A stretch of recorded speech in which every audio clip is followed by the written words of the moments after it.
मैं कई शहरों में गई इंडिया में ही, और क्योंकि जयदेव उड़ीसा के थे, पहला ख्याल तो यही था कि क्यों ना इसे जाके उड़ीसा में ही किया जाए, क्योंकि जयदेव ने जिस तरह से उड़ीसा के पेड़ पौधे, फूल पत्तियों को, लोगों को, सबका व्याख्यान किया है, उसका कनेक्शन उड़ीसा में ही ज़्यादा आता। लेकिन वहाँ मुझे इस तरीके की सुविधाएं न मिल सकी, इसलिए मैं त्रिवेंद्रम में आकर के इस काम को कर रही थी। त्रिवेंद्रम में एक टीम के साथ, कई सारे लोगों के साथ मिलकर के इस प्रोडक्ट को तैयार किया गया है। इसकी वजह ये भी है कि जब मैं बाहर के मुल्कों में रहती हूँ और बाहर के लोग मुझसे कहते हैं कि क्या तुमने गीत गोविंद पे काम किया है, या किसी म्यूज़ियम में जाकर देखती हूँ, वहाँ देखती हूँ कि वहाँ पे पेंटिंग्स हैं, स्कल्पचर्स हैं, लाइफ साइज वॉल पेंटिंग्स हैं गीत गोविंद की। कितने लोगों ने बाहर के मुल्कों से गीत गोविंद को ट्रांसलेट किया है अपने अपने भाषाओं में। इसकी वजह क्या है? इसकी वजह यही है कि जो जयदेव ने लिखा था 12वीं शताब्दी में, वो आज भी उसकी आवश्यकता दिखती है और लोग उसे अपनी भाषाओं में सुनना और जानना चाहते हैं।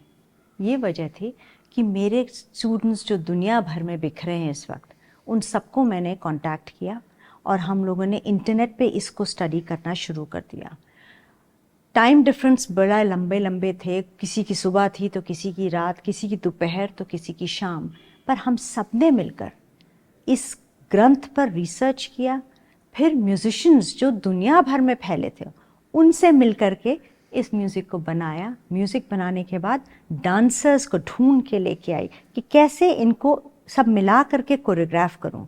फिर टेक्नीशियंस जो इंटरनेशनली रिनाउंड हैं, जाने बूझे हैं, दुनिया भर में अपना काम लेके जा रहे हैं, उनके साथ त्रिवेंद्रम में काम किया।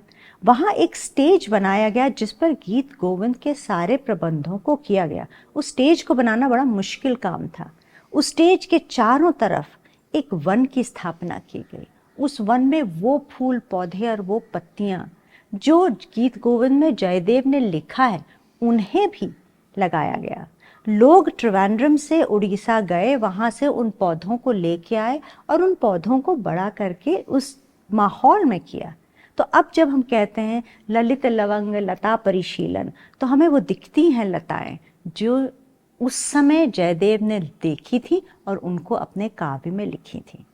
तो ये एक बहुत लंबा प्रोसेस है, सालों का काम है, जिसे करने में हम सब ने अपना दिलो दिमाग और अपनी जिंदगियां लगाई हैं। सब चीज़ें छोड़कर गीत गोविंद पर काम किया है। मैं आशा करती हूँ कि आपको ये काम पसंद आएगा।